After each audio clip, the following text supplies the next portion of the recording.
welcome to the second season of the Think Wilder podcast. I hope you enjoyed all the episodes from season 1. Season 2 will be a lot more larger and hopefully more entertaining for you all. So we have a wide range of speakers ranging from Anish Andheria, Kaushal Sharma, Kartik Shankar and Ian Redmond. Before we start the season, I would like to make an announcement. So there are over 200 million people who live in and around India's protected areas. They rely on these ecosystems for natural resources as a form of sustenance.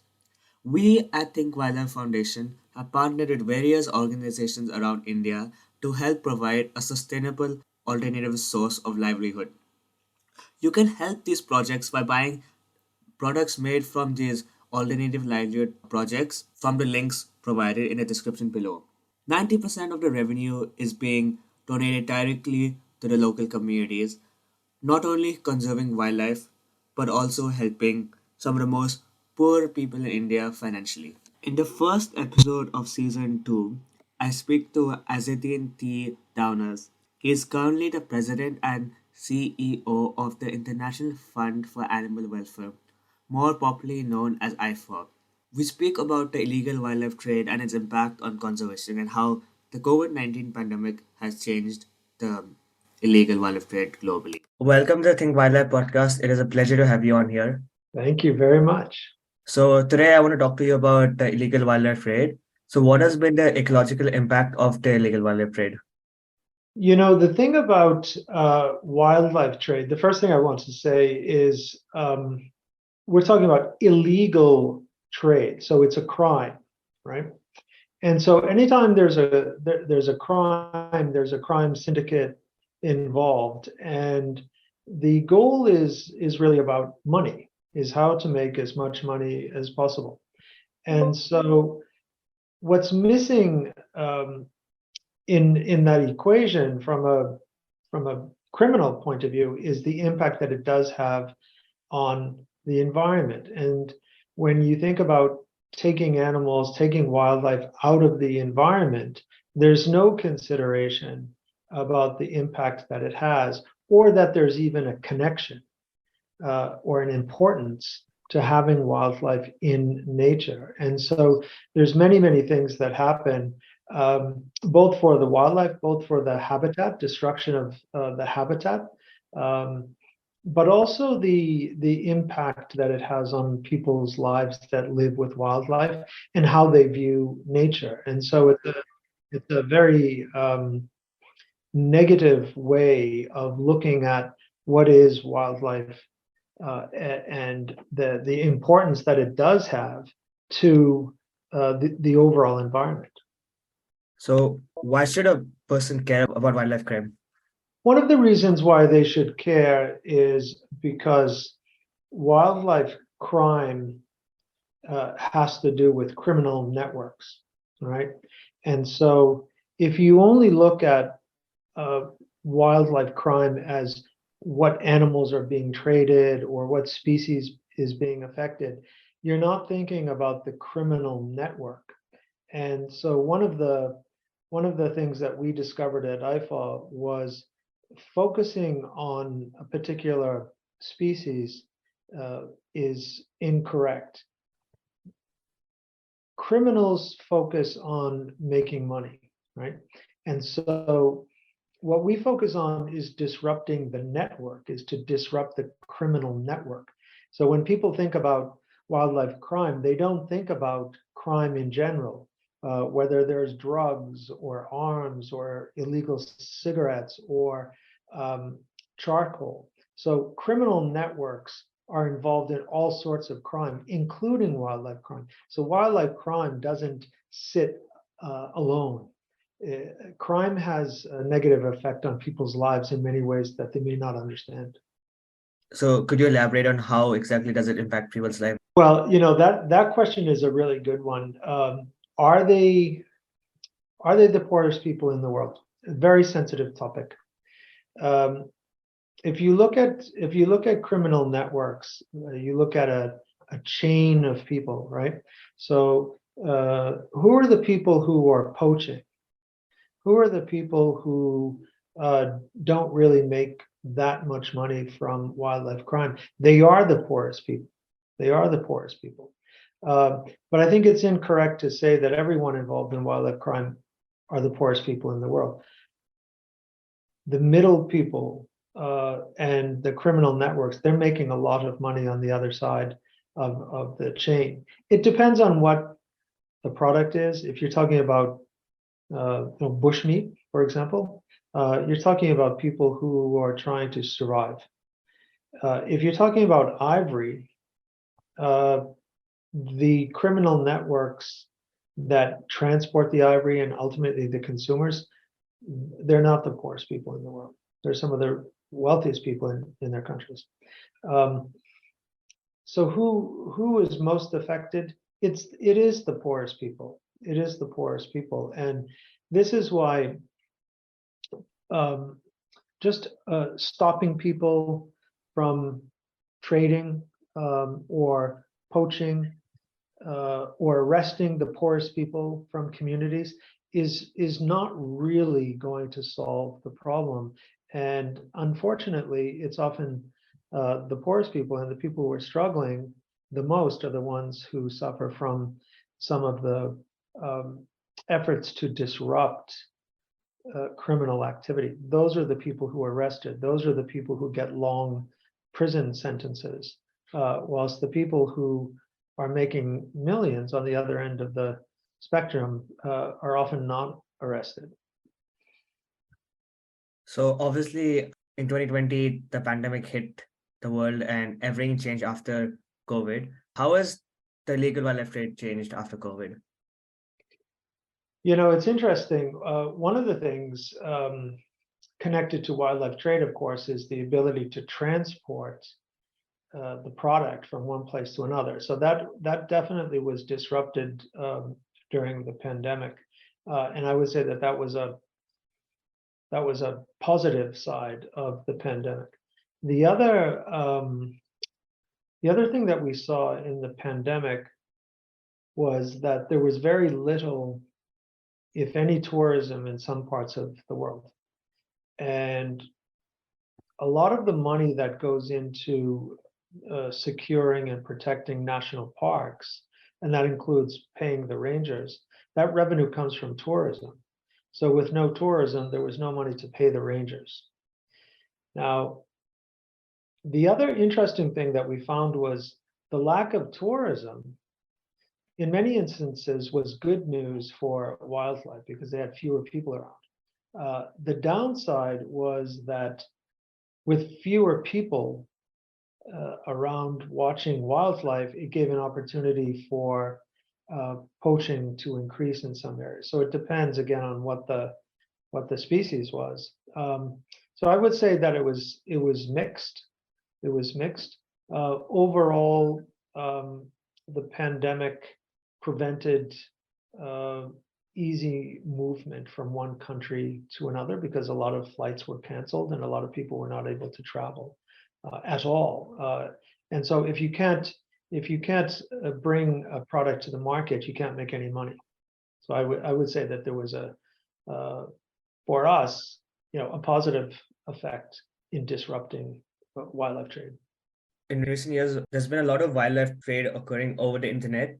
So on what platforms does most of this illegal wildlife trade occur, and what role does social media play? Social media plays a very large role. I think some people think, well, it's a criminal activity, so it must be on the dark web, but that's actually not true. It's very easy, in fact, to find products, wildlife products on social media, on platforms. We worked a lot with companies like eBay and Alibaba that were posting wildlife products for sale. I think one of the problems though is you have to work with the tech companies to help us disrupt the illegal wildlife trade. But the problem really is with educating people who may not realize that what they're buying or what they're supporting through social media likes or sharing is actually something that's illegal. And it's often the case with people will see something that they want to buy online. Uh, they don't know that it's illegal, and that's why you wind up with the shocking the shocking sale of tigers and lions and other animals online. So social media plays a huge part, but people using it um, to purchase, not knowing that it's illegal, are really the problem. So it's important. The tech is important, but people's behavior is more important, I would say. How have the big tech firms responded to the growing use of their platforms in the illegal wildlife trade? We've had very good luck. We have a coalition with Traffic and WWF, and working with platforms, as I mentioned, with like Alibaba and eBay. We started out in 2018. We had 21 companies who were working with us.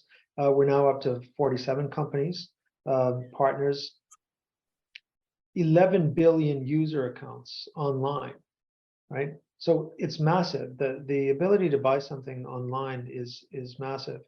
Um, some of those companies have removed up to 11 million listings. 11 million times people would see um, something that they could buy online, and whether they knew it was illegal or not. So I would say that the coalition has been highly effective. But again, it gets to that fundamental point of, are people educated about what they should or should not do when they see wildlife live and products online? And what are some other ways to tackle the illegal wildlife trade online? Well, I would say that the most important thing is for people to be educated. Um, I would say that we have found through various surveys that we do um, that many people who are buying products, illegal products online or otherwise, don't realize that it's illegal. And so it begins with the education of the consumer. So what we did, was a three-part strategy of disrupting illegal trade in the source countries, which we focus a lot in Africa, transit countries, and that's why we opened our offices in the Middle East, and then in Asia, to work with Chinese consumers to convince them that what they were doing was having a really negative effect on the overall population of wildlife, and just educating them about where some of the products come. The interesting point in China about ivory, the early surveys that we did showed that people did not know that an elephant had to be killed for the ivory. They all thought that the ivory came from either natural mortality, or that the tooth, which is the tusk in Chinese language, that the tusk simply falls out. And once they learned that, the percentage of people who said that they would buy ivory online dropped dramatically. So again, it gets back to consumer behavior and consumer awareness, and to spread the word on social media that when you see something that you think might be cute, it's actually illegal, and they could speak out. And what have been some challenges you guys have faced in trying to reduce the demand for wildlife, particularly with something as cultural as traditional Chinese medicine? Yeah, Chinese medicine is interesting. We have been working on that for years, and we have a big office in China, and our staff is Chinese, and so they're very well aware of what traditional medicine is. We also worked in places around the world that has large Chinese population that uses traditional medicine. And what we found is that in almost all cases where a wildlife product is being used, there's a herbal alternative that the traditional medicine practitioners actually can use. And so there are alternatives. And so part of the messages that we put out there is that, yes, traditional medicine has a place, Millions of people have used it over the years, but there are herbal alternatives that are just as effective in most cases than wildlife products. So, again, messaging to get people to switch from a wildlife product to a herbal medicine. Now, moving on more towards law enforcement, what has been preventing governments around the world to efficiently enforce the law when it comes to the wildlife trade? Well, one is, again, educating people that the wildlife trade in illegal products is as large as it is. It starts with customs officials, where we've worked with officials who are confiscating products. And what they tell us is that oftentimes they simply don't have time to identify whether a product is legal or illegal. And so they need easy ways. And some of that is through technology, some of it is through smartphones, some of it is through pocket guides to what a product is, whether its product is legal or illegal. So some of the education starts there. But at the other end of the chain is, will people go to jail if they are arrested? And in many cases, the laws are just not in place because wildlife crime is not considered as important as other crimes like drugs or human trafficking or arms. And the point that we make there is it's the same networks.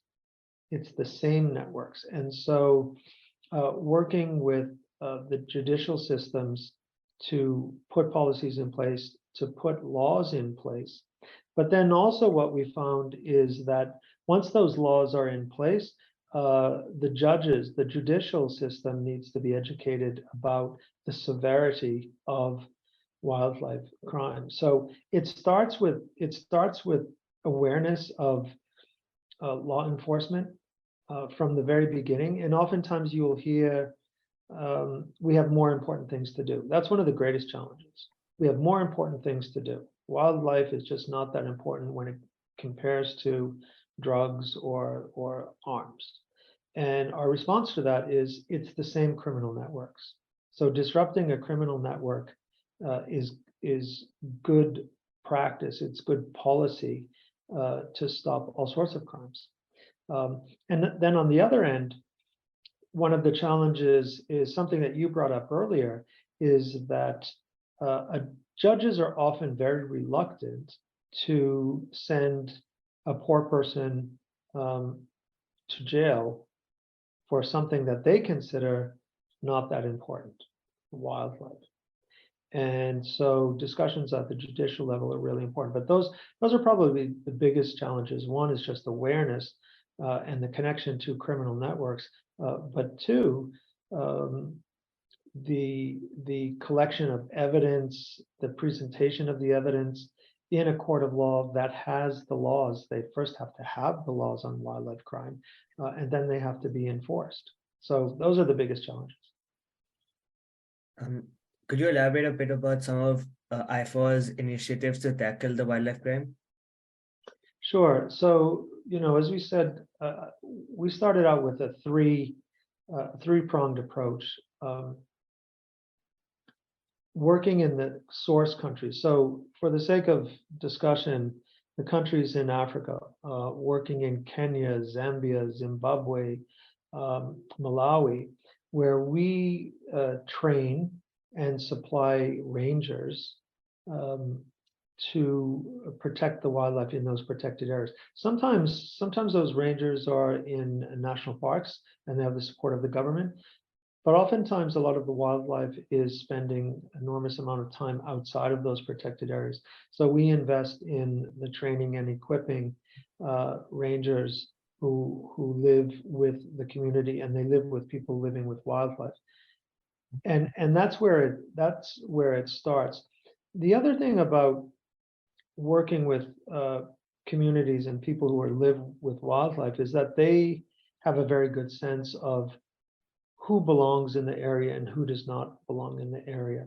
And one of the most important things that we try to do is to prevent poaching, or to prevent the crime from happening in the first place, and anticipating where and when it will happen, as opposed to the confiscation of illegal wildlife products. And the point that I make there is, at IFAW, our focus is to keep elephants alive. It's not to confiscate ivory. You have to do that, but the elephant is already dead. And so our approach is to anticipate where illegal killing of an animal takes place, and to prevent it before it happens. And the way that we do that is to understand what's happening in the community, working closely with the community, creating networks of information that help people stay safe and the animals that they're living with. You know, again, with crime networks, criminal networks, people want to be safe too. They don't want to live with criminals in their neighborhoods, in their community, right? And so we focus a lot on making sure that communities understand what it is that we're doing. Helping them is helping us. And do you think enough is being done at an international scale to tackle the wildlife crime? I think it's getting a lot more attention. I participate in security conferences, and I would say that people are not aware of the connection from wildlife to criminal networks. Again, that issue of wildlife crime is somehow separate and apart from other types of crime. So is more needed? Yes, more is needed. I think that there is a lot of attention being given to the products, and this is where I think there needs to be a shift. Disrupting the criminal network at the end of the chain and disrupting criminal networks is getting more attention, but it doesn't help prevent the crime from taking place in the first place. So I would say that that's where we need to focus as well. And how can we as an individual help contribute to tackling the wildlife crime? Well, the first thing is to think about your own behavior. You know, what are you doing on social media that you may inadvertently support wildlife crime? You see something where people are handling wild animals in a way that they shouldn't, and have to wonder, is this animal for sale? Anytime you see a wildlife, a wild animal that you're surprised to see being sold, there's a good chance that it's illegal. And I would say the first thing that you can do is to be very skeptical of whether or not you should buy that, or that you shouldn't say something that helps people understand that taking animals out of the wild, whether it's legal or illegal, it's not a good thing. It's not a good thing. So clearly, don't buy products. Don't buy products. And then, depending on where you live, make your voice heard. You can reach out to the people that you've helped elect to let them know that you're very concerned about crime. And part of that concern is wildlife crime. And that helps people become aware of things that they may not be aware of. So those are two things that you can immediately do. The other thing, obviously, for the work that we do, we reach out to people around the world at IFAW, and you can learn more about what we do at ifaw.org, our website. And if you can support the rangers through donations and or messages to let them know that you support them, that's always helpful, because they're on the front line, and they're not always the people who are trained as law enforcement, officers. And so when I say that they put their life on the line, they're often the people who were killed first by criminal networks. And what is your long-term vision for IFAW?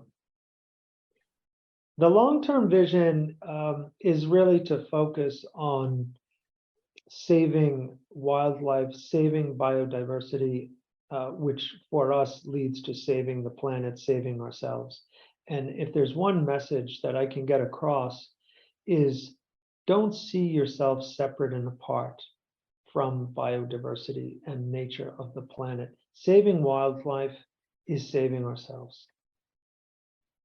My final question is, what has been your greatest learning in your career as a wildlife conservationist?